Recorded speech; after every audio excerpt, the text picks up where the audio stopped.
What's up? EJ Power Rides here at andito po tayo ngayon sa Honda Safety Driving Center dito sa Parañaque. At maraming salamat po sa Diyos, Manibela Team and Kuya Daniel Razon sa opportunity na ipinagkaloob po sa atin. Unang-una syempre ng Diyos at binigyan tayo ng buhay at lakas pati ng pagkakataon na makaganap dito. Ayan po ang mga motor na tinest drive natin.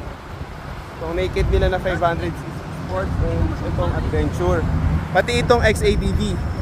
At nagpo-profile shots na lang po kami. At after po noon, tapos na kami. Maraming salamat sa Diyos. Huwag niyo pong kalilimutang abangan itong video na ito ng Manibela, ha. Atas mo na konti. Ayan po. Ayan po, hanggang dito na lang. Maraming salamat po sa Diyos. Abangan niyo po itong video na ito na lalabas sa YouTube channel ng Manibela TV. Ayan po. And once again, EJ Power Rides.